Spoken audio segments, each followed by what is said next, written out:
Camera দেখে 57 জন পাই পাই করে দৌড়চ্ছে। এই ছবি হাসনাবাদে। কিন্তু যারা দৌড়চ্ছেন তারা কারা? এই 57 জন প্রভাবশালী। কিন্তু কেন তারা দৌড়চ্ছেন?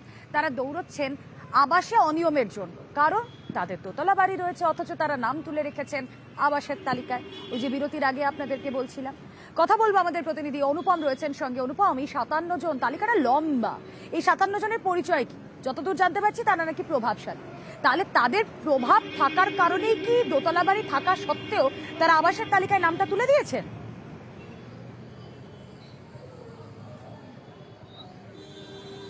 হ্যাঁ দেখো রুমেলা, একদমই এটা বাস্তব সত্যি কথা। তার কারণ এই যে 57 জনের নাম উঠেছে, এই 57 জনই এখানকার প্রভাবশালী। কেউ একদম এখনকার যে বিরোধী দল, সেই বিরোধী দলের ছত্রছায়ায় রয়েছে, বা কেউ একদম এখনকার যে রুলিং পার্টি তার ছত্রছায়ায় রয়েছে। এবং এই কারণেই কিন্তু তাদের নাম, এই 57 জনের নাম তালিকাভুক্ত হয়েছে। এবং আমরা যে বাড়িগুলো দেখছি, কোনোটা দোতলা, কোনোটা একতলা হলেও তার একদম টাইলস বসানো, দামি দামি বাইক বাড়িতে। এবং প্রতিটা এই যে 57 জন, এর ভেতরে কিন্তু সবাই কিন্তু প্রতিষ্ঠিত ব্যবসাদার, আবার অনেকেও আছে যারা সরকারি চাকরি করে। এই 57 জনের যে নামের লিস্ট আমরা পেয়েছি, এবং তাদের বাড়িতে যখন আমরা গেলাম, কেউ আমাদের আসার উপস্থিতি বুঝতে পেরে দরজায় তালা মেরে, গেটে তালা মেরে সেখান থেকে গা ঢাকা দিল। কেউ আমাদের ক্যামেরা থেকে চাদর চাপা দিয়ে পালালো। কেউ আবার দরজা বন্ধ করে দিয়ে ভেতরে ঢুকে চলে গেল, এবং রীতিমতো ভেতর থেকে হুমকি দেওয়া শুরু করলো যে কেন আমি তাদের ছবি তুলছি, কেন আমি সেখানে গিয়েছি। এই বিষয়ে আমরা এখানকার যে পঞ্চায়েতের যে প্রধান, হাসনাবাদের যে পঞ্চায়েতের প্রধান, সেই পঞ্চায়েতের প্রধানের সঙ্গে আমরা যোগাযোগ করেছিলাম। তিনি যেটা বলেছেন যে এই যে আবাসের তালিকা, এই আবাসের তালিকা ব্লক লেভেল থেকে হয়েছে, ব্লকের আধিকারিকদের তত্ত্বাবধানেই হয়েছে। এখানে পঞ্চায়েতের কোনো হাত নেই। শুধু যে লিস্ট, সেই লিস্ট এখানে পঞ্চায়েতে এসেছে, এবং সেই লিস্ট পঞ্চায়েতে টানিয়ে দেওয়ার একটা নির্দেশ এসেছিল। কিন্তু সেই লিস্ট যখন টানানো হলো, তখন দেখা গেল যে 57 জন এখানে রয়েছে, তারা রীতিমতো প্রভাবশালী এবং বড় লোক। তাদের এই বাড়ি পাওয়ার কোনো তাদের যোগ্য নেই। তারপরেই কিন্তু এটা প্রধানের যেটা দাবি, যে তিনি বিডিওর কাছে তিনি ইমেল মারফত তিনি অভিযোগ দায়ের করেছেন, কিন্তু তারপরেও এই সমস্যার কোনো সমাধান হয়নি। এবার এলাকার মানুষের যেটা দাবি, যে সাধারণ মানুষ যারা এই তালিকাভুক্ত হওয়ার উপযুক্ত, যারা একদম দরিদ্র সীমার নিচে, তারা বাড়ি পাচ্ছে না। কিন্তু এইসব 57 জন প্রভাবশালী ব্যক্তি, তারা কিন্তু বাড়ি পেয়ে গেছে। এর সমস্যার সমাধান হওয়া উচিত। রুমেলা, মঙ্গেশদা বলছি যে আপনার এই ঘটনাটা দেখবো দাদা। আচ্ছা, পরে আসুন। হ্যাঁ, পরে আসুন। আপনার দোতলা বাড়ি, আপনি বাড়ি পেয়েছেন, একটু কথা বলবেন না? ওটা আমার বাড়ি না। হ্যাঁ, আমার বাড়ি না। না তাহলে যেটা বলছেন সেটা কেন আপনি তুলছেন না? যে লিস্টটা এসেছিল সেটা দেখে আমরা রীতিমতো অবজেকশন জানিয়েছি, কিন্তু সেটা কোনো অ্যালাও করেনি। ব্লক থেকে ইচ্ছে মতো ওদের মতো ওরা কাজ চালিয়ে যাচ্ছে। আমার কোনো কথাই সেখানে ওরা মানছে না। এটা রাজনৈতিক দল দিয়েও কাজ চলছে, প্লাস আর্থিক দিক দিয়েও কাজ চলছে ভিতর থেকে, যেটা সামনে আসছে না। আমরা সেটাকে সামনে আনতে চাইছি। ক্ষমতা থাকলে কত কি না করা যায়। যেমন ঘাটালে আবাসের তালিকায় নাম তুলে দিয়েছেন পঞ্চায়েত প্রধান। কার নাম তুলেছেন? স্বামীর নাম তুলেছেন, বাবার নাম তুলেছেন। আবার তিনি যুক্তিও দিয়েছেন, তিনি সাফাইও দিয়েছেন, যোগ্য বলেই আবাস তালিকায় নাম। সত্যি কি তাই?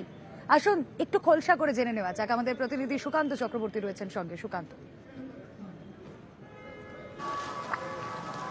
দেখো রুমেলা, আমরা যখন অভিযোগ পাই যে ঘাটাল ব্লকের প্রধান রিনা ধরা, তার বিরুদ্ধে একটা অভিযোগ হয়েছে, জেলা প্রশাসনের কাছে অভিযোগ দায়ের করা হয়েছে যে তার নিজের ক্ষমতা বলে তিনি তার স্বামী এবং বাবার নামে আবাস যোজনা তালিকায় নাম তুলেছেন। তখন আমরা গিয়ে দেখি ওই রিনা ধরার যে বাড়ি, সেই বাড়ি কিন্তু মাটির বাড়ি, এবং তার পাশে তার যে বাবার বাড়ি, অর্থাৎ একই গ্রামে বিবাহ সূত্রে তিনি আছেন, তার বাবারও মাটির বাড়ি। কিন্তু এই জায়গায় দেখা যাচ্ছে যে তিনিও কিন্তু বাড়ি পাওয়ার যোগ্য, কিন্তু এলাকার মানুষ তারা দাবি করছেন যে ওর থেকেও খারাপ বাড়ি আরো আছে।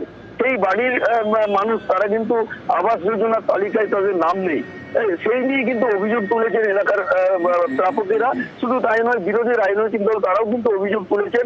তাদের দাবি যে প্রধান রীনা ধারা তিনি তার ক্ষমতা বলে তার নিজের স্বামী এবং বাবার নামে আবাস যোজনার তালিকায় নাম তুলেছেন। এই পুরো বিষয়টি কিন্তু রীনা ধারা অস্বীকার করেছেন। তিনি দাবি করেছেন এক বছরের বেশি সময় তিনি কিন্তু প্রধান হয়েছেন। এই লিস্ট নাকি আগে থেকে হয়েছে, কিন্তু এই বাংলা আবাস যোজনা এই যোজনার তালিকা কিন্তু আমরা যেটা খবর পেয়েছি যে খুব বেশি দিনের এই তালিকা তৈরি হয়নি। সেই অনুযায়ী এই রীনা ধারা কিভাবে দুটি বাড়ি আবাস যোজনার তালিকায় তুললেন সেই নিয়ে একটা প্রশ্ন কিন্তু থেকে যাচ্ছে। রুমেলা, প্রধানদের স্বামী এবং বাবার ওদের বাড়ি বন্যায় ডুবেনি, ওদের বন্যায় বাড়ি ডুবতে গেলে আমাদের এই সব বাড়ি সব চলে যাবে, কিন্তু আমাদেরকে না দিয়ে সে প্রধান আছে, তার মেয়ে প্রধান আছে বলে সে আগে তার বাবার বাড়িটা করছে। চাইছি আমারও বাড়ি আসুক, আমি থাকবো। হ্যাঁ, আবাস যোজনার নাম এসেছে আমার।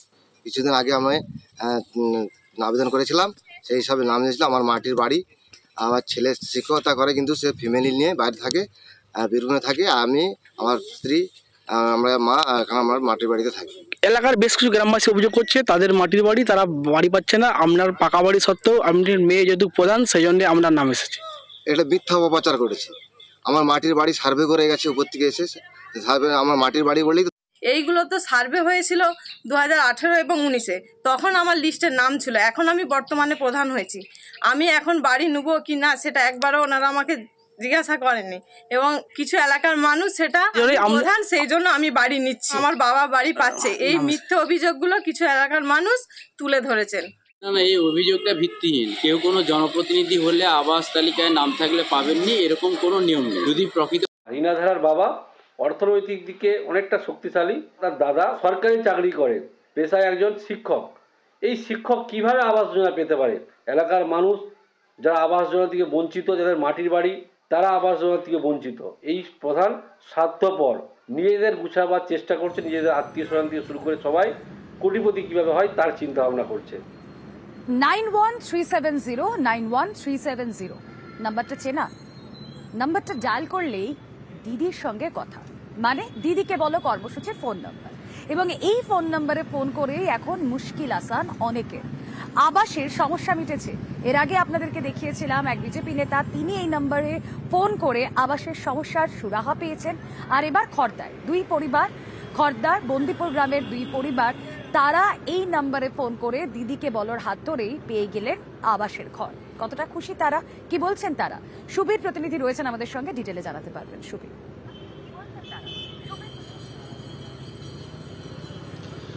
দেখো, তোমাকে জানিয়ে রাখি, খড়দহ বন্দিপুর পঞ্চায়েতের অন্তর্গত বলাগড় গ্রাম, সেই বলাগড় গ্রামে শেখ হামিরুল এবং নূরজাহান বিবি, এরা 2021 সালে তারা কিন্তু আবাস যোজনার জন্য বারাকপুর 2 পঞ্চায়েত সমিতির অফিসে তারা কিন্তু আবেদনপত্র জমা দিয়েছিলেন।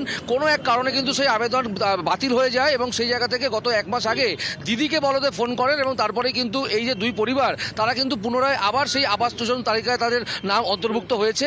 এবং এই খবর পাওয়ার সঙ্গে সঙ্গে কিন্তু যথেষ্ট খুশি যে দুই পরিবার, এবং যেই পরিবার লোকজন রয়েছেন তারা কিন্তু বলছেন যে মুখ্যমন্ত্রী মমতা বন্দ্যোপাধ্যায় তারা ধন্যবাদ জানিয়েছেন, এবং খুব তাড়াতাড়ি কিন্তু চলতি মাসেই কিন্তু সেই আবাসের যোজনার টাকা তারা প্রথম কিস্তির টাকা তারা পাবেন।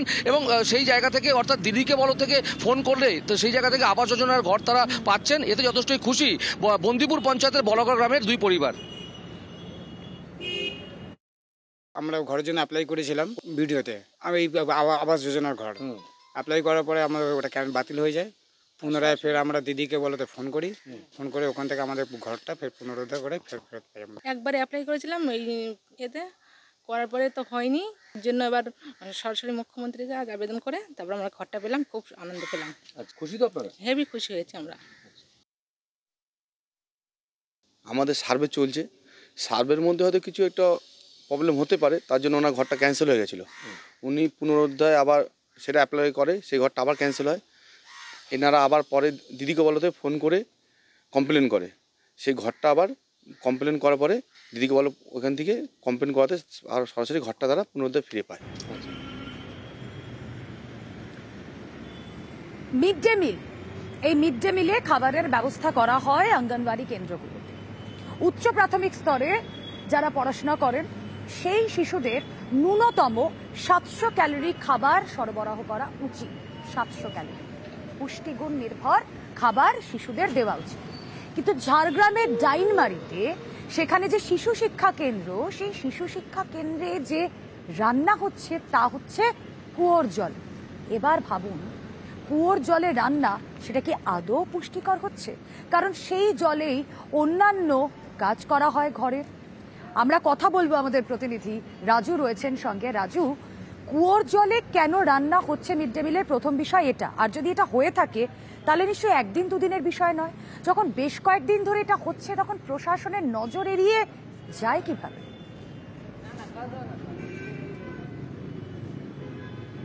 দেখো রুমেলা, প্রথমত বলে রাখি যে কুয়োর জলটায় রান্না হচ্ছে, সেই কুয়োর যে জল, সেই জল একদম ঘোলাটে, যা রান্না করার অযোগ্য।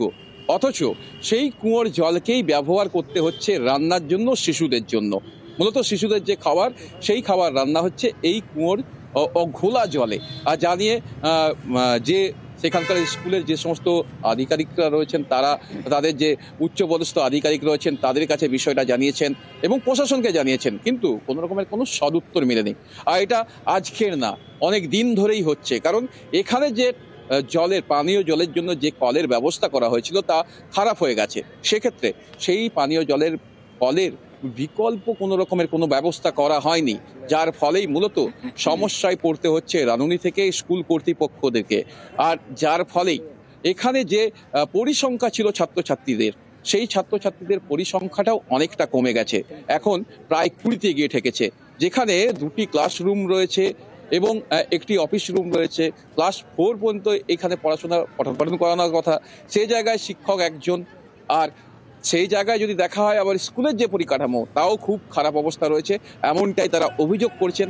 এবং প্রশাসনের যে সমস্ত লোকাল যে আধিকারিক রয়েছেন তাদেরকে তারা জানিয়েছেন যে সবথেকে ভাঙাচোরা স্কুলের শৌচালয় চারিদিক আগাছায় ভরা এবং সেখানেই কুয়োর জলে রান্না হচ্ছে। আপনারা জানেন মিড ডে মিল স্কিম একটি সরকারি স্কিম, যেখানে 60% কেন্দ্র প্রদত্ত এবং 40% রাজ্যের দেওয়া।